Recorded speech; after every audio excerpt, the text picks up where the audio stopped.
আমরা স্বতন্ত্র ইবতেদায়ী মাদ্রাসার শিক্ষকরা দীর্ঘ 40 বছর যাবত শুধু আন্দোলনে এসে শুধু তাদের মিষ্টি কথায় আমরা ফিরে যাই। আমাদের কেন্দ্রীয় নেতারা আমাদেরকে তাদের কথা অনুযায়ী কথা বলে আমাদেরকে বিদায় করে দেয়, কাজের কাজ একটুও করে নাই। আমরা এখন চাচ্ছি, আমরা এসেছি, আমাদের পিঠ এখন দেয়ালে ঠেকে গেছে, আমরা সংসার পরিচালনা করতে পারতেছি না, আমাদের বিবি বাচ্চাদের মুখে হাসি ফুটাতে পারছি না।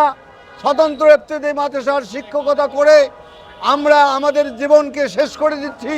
আমরা রিটায়ার্ডের বয়স হয়েছে, অনেকেই রিটায়ার্ড করেছেন, অনেকে মৃত্যুবরণ করেছেন, কারো কোথাও তাদেরকে একটি পয়সা হাতে তুলে দিতে পারে নাই। আমরা এখন এমন আন্দোলন গড়ে তুলব, হয় আমাদের দাবি আদায় হবে, নইলে আমাদের মৃত্যু হবে এখানে। আমরা সরকারকে জানান দিতে চাই, ইমানের 3টি স্তর আছে, 3টিকে এবার আমরা কাজে লাগাবো। 3টিকে হাত, মুখ, অন্তর দিয়া হয় ইবতেদায়ী মাদ্রাসা হবে, নইলে আমাদের ব্রাশফার ঘর মানিয়ে দাও। আমরা দাবি আদায় না হওয়া পর্যন্ত বাড়ি ফিরবো না। এবারে বাড়ি যেয়ে আমাদের সন্তানদেরকে কি বলবো আমরা? এইভাবে বারবার আমরা এসেছি, আর এদের মিষ্টি কথাই এই হয়, হচ্ছে এই দিচ্ছি, এইভাবে করে প্রতারণা করে আমাদেরকে পাঠিয়ে দেয়, কাজের কাজ কিছুই করে না। আমরা এবারে একতা ঘোষণা করতে চাই, হয় আমাদের বেতন হবে, নইলে আমরা এখান থেকে আর ফিরবো না।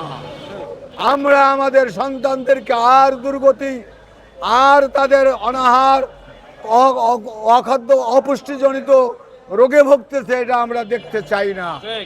আমরা সরকারকে জানাতে চাই, আমাদের স্বতন্ত্র ইবতেদায়ী মাদ্রাসার দীর্ঘ 40 বছর থেকে প্রবঞ্চনা করেছে, আমরা আর প্রবঞ্চনার শিকার হতে চাই না। দীর্ঘ অতি সত্বর এসে আমাদের এক বাস্তবায়ন, আমাদের এই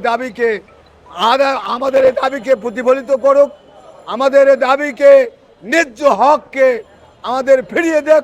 আমরা এই আশাবাদ ব্যক্ত করে আমাদের বর্তমান সরকার, আমাদের কেন্দ্রীয় নেতারা, সচিবালয় সকলকে জানাচ্ছি যে আমাদের এ দাবি পূরণ করা হোক।